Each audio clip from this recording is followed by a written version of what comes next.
Good afternoon, everybody. Hope your Wednesday is going well so far.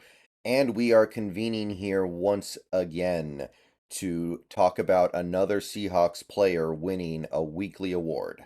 Last week, you may remember, we were talking about Geno Smith winning FedEx Air Player of the Week. And now we have a different player on the offense winning a different award. We are talking about Ken Walker. Now, Ken Walker is nominated for FedEx Ground Player of the Week, but I seriously doubt he's going to win because of what Achane did with the Dolphins this week. 200 yards on the ground, that's tough to beat. So I don't think Walker's going to be winning that. But he did take home NFC Offensive Player of the Week honors for what he did against the Carolina Panthers. So that's definitely something to get pretty excited about. When you narrow it down to the NFC, they actually think he was the best player of anybody on offense. And you can see why. You can see why.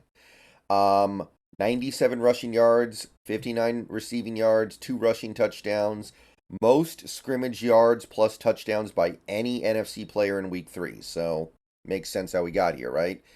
It is Ken Walker's first career player of the week, and he is the first Seahawks running back to win the award since Rashad Penny did it at the end of the 2021 season. And he's also, I guess, the third former Michigan State running back to earn the honor. So, some fun little trivia there. But the key point here is that Ken Walker took it home. And congratulations to him. He was definitely the best player on the Seahawks offense for week 3. And he was definitely the key reason why the team was able to take home that win on offense. But a little more big picture stuff with Ken Walker that we should probably at least spend a little bit of time getting into here. I was looking over his PFF page, and you see a lot of really intriguing things. And you see a lot of compelling arguments to why this team decided to draft him. Because I think most of us remember back in 2022 when we drafted him in the second round, a lot of people questioned it because it's a running back. Why are we taking a running back in the second round? And to me, that whole debate has gone way out of control in recent years. Recent times have definitely pushed teams away from using first round picks on running backs. You've seen a lot of those picks go badly. Guys like Trent Richardson, guys like Leonard Fournette, guys like, I think we're starting to see it with Najee Harris. Yeah, these first round running backs, teams are not getting the bang for their buck. But somehow that's turned into you shouldn't take running backs until like the fourth or fifth round. I am generally speaking a pretty big advocate for not taking a running back in the first round. I think that part of it is fine. Unless you know you're getting Adrian Peterson or Bijan Robinson level production, you don't do it. I completely agree with that, but I don't agree with how far the argument has spun to where now any running back you pick in the first 3 or 4 rounds is considered a bad pick just because it's a running back. And you're seeing now that Kenneth Walker is special.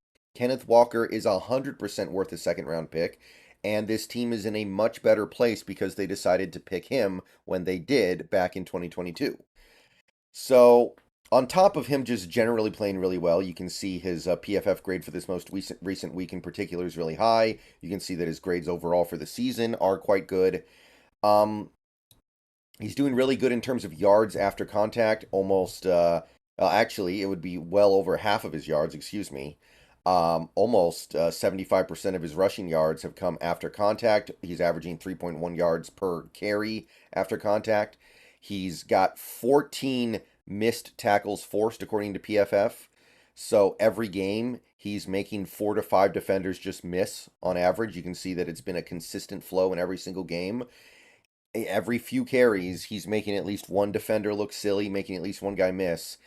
And a big part of what is going on, I think, is the utilization of Ken Walker.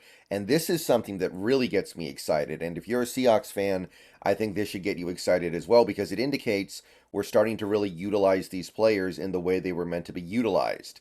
Look at the run type data on PFF.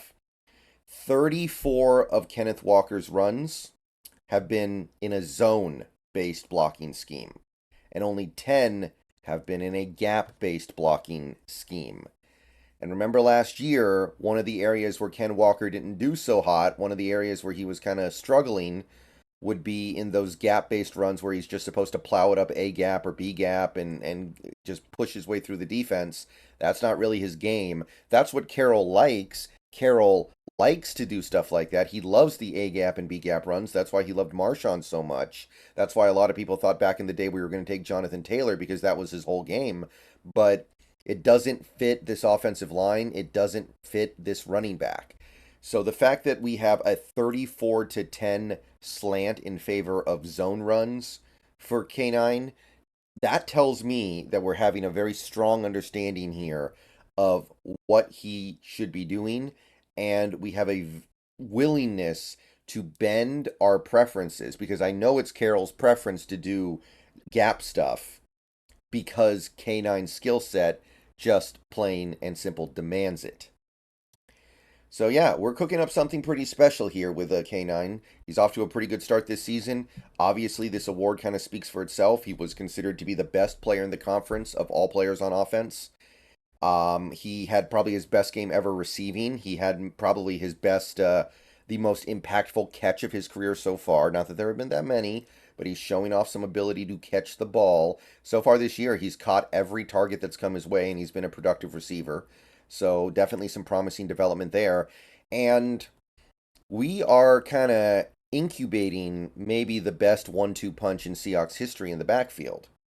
In terms of a starting running back and a backup running back and the pairing, I'm having a hard time coming up with a duo that would be as good as where it looks like K9 and Charbonnet are headed.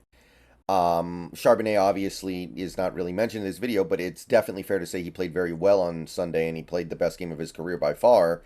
We're headed towards a pretty good place with these guys. Like, you think about Sean Alexander and Maurice Morris, Marshawn Lynch and Robert Turpin, Chris Carson and Rashad Penny, Ricky Waters and Sean Alexander that one year.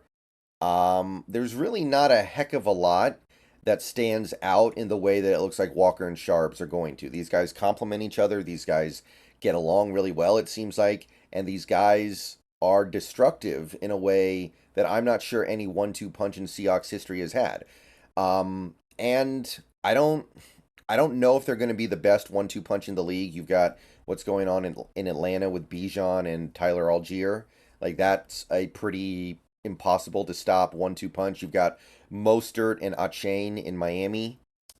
But it's going to be up there. This Walker Charbonnet backfield is going to get up there. And don't forget a McIntosh as well. He's bringing some unique skills to this backfield as well whenever he gets on the field. So, yeah, Kenneth Walker, awesome game, wins NFC Offensive Player of the Week for Week 3. And just in general, he's grinding. He's absolutely grinding. He's absolutely killing it. And maybe he'll be able to do it the whole season because of the fact that it seems like we're making a concerted effort to keep the workload light so we can get Charbonnet out there more. We'll have to see what happens in the coming weeks. But so far, so good. All right. See you guys later. Go Hawks. Just got to give a shout out to the man.